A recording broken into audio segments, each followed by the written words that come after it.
Dando continuidade, turminha, na nossa aula de história de hoje, nós vamos agora para a página 51, os lugares de memória na nossa cidade.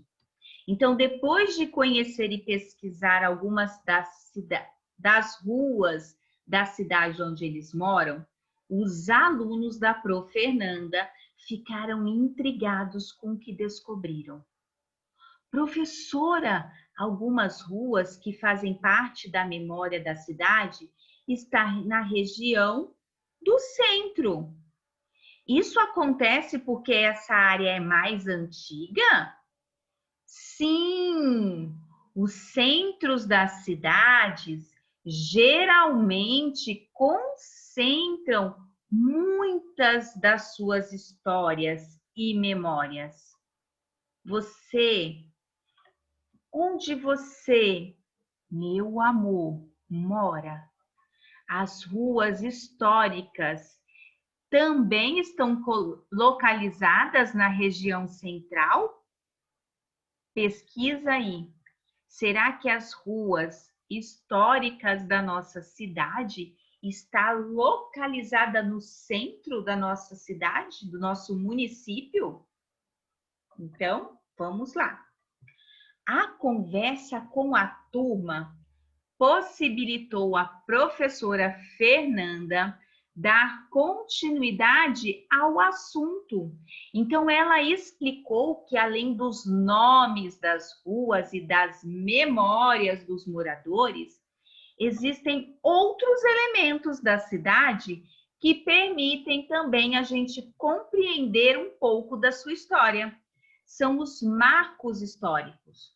Os marcos históricos, eles podem ser acontecimentos, eles podem ser espaços, construções ou até monumentos que remetam a eventos relevantes para a história do local, regional ou nacional. O que isso quer dizer?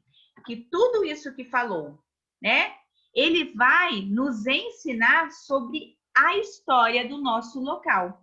Então, pode ser uma construção, um prédio, um monumento, né? Um acontecimento, tudo que conte algo sobre o nosso local onde nós moramos.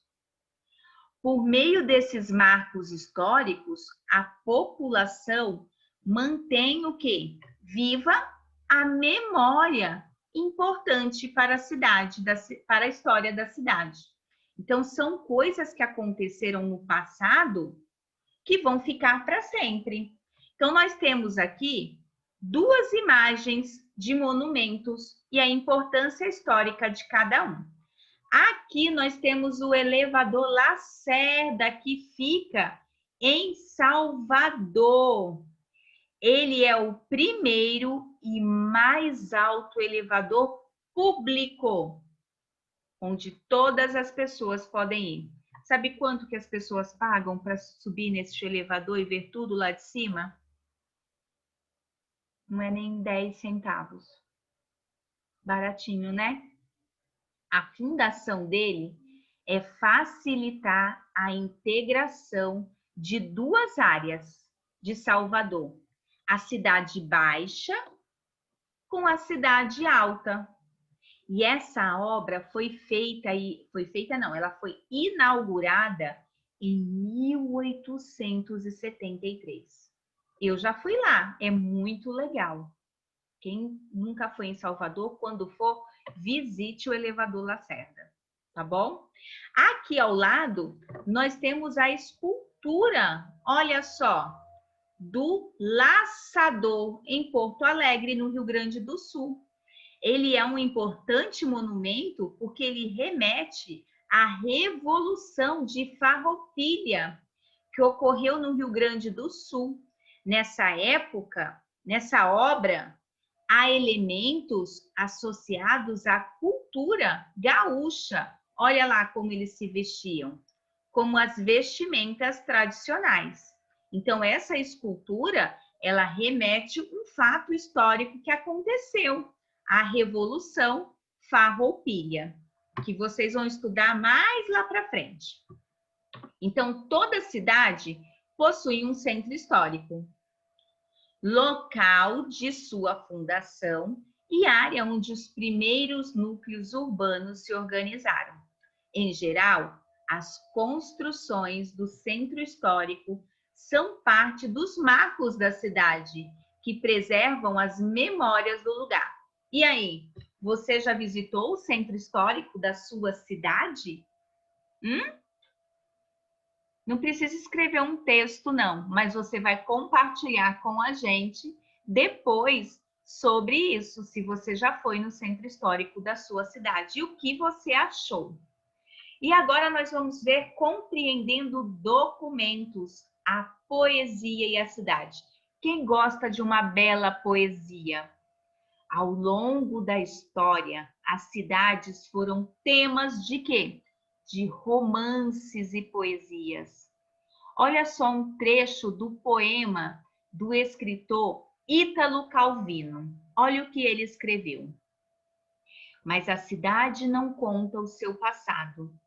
Ela o contém como as linhas da mão, escrito nos ângulos das ruas, nas grades das janelas, nos corrimãos das escadas, nas antenas dos para-raios, nos mastros das bandeiras, cada segmento riscado por arranhões, serradelas, entalhes e esfoladuras.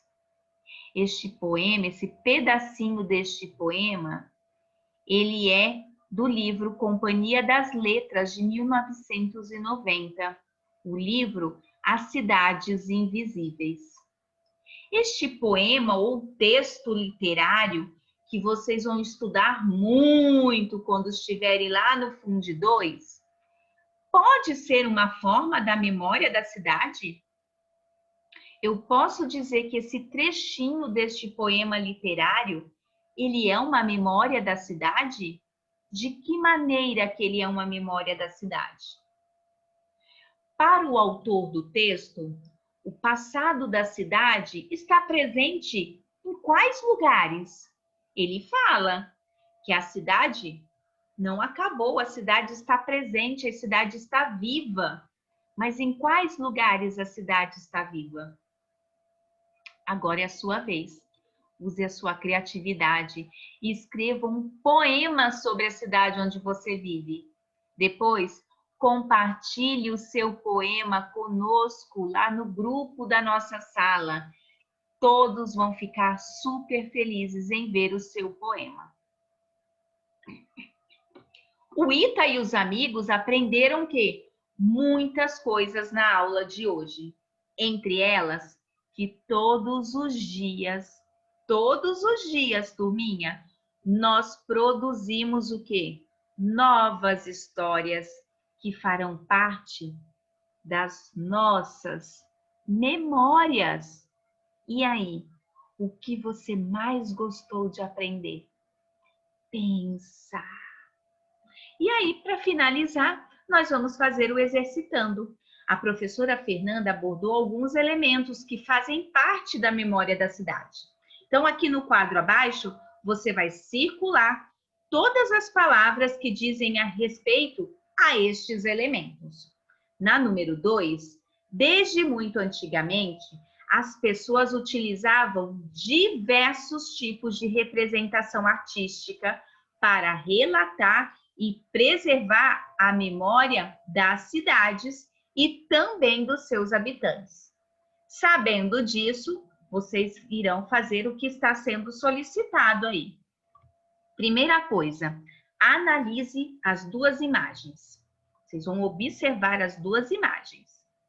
Depois você vai escrever abaixo de cada uma o meio utilizado para registrá-la. Como assim, Pro?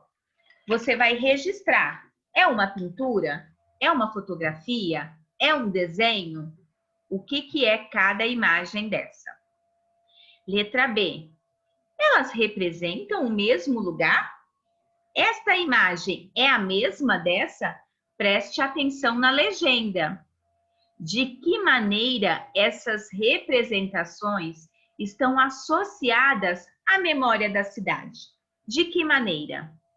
E aí, para a gente finalizar a nossa apostila de história, atualmente, qual é o meio mais comum e popular utilizado para registrar o cotidiano das cidades? Como que a gente faz para registrar o cotidiano das cidades? O que que a gente costuma fazer sempre quando a gente sai com um celular? Olha a dica, hein? A número 4, os nomes das ruas, das cidades, são uma forma de conhecer a história local ou do país. Quais nomes de ruas geralmente estão associados à memória do lugar onde vivemos? Vocês vão marcar com X. Depois você vai explicar com suas palavras o que são marcos históricos. E aí, para a gente acabar nossa apostila de história, você vai escrever, ou seja, citar alguns marcos históricos presentes na cidade onde você mora. Para isso, você pode e deve pesquisar. Então, galerinha, a gente fica com a nossa aula de história de hoje por aqui e amanhã a gente vai fazer a correção de tudo isso que nós vimos hoje. Até mais!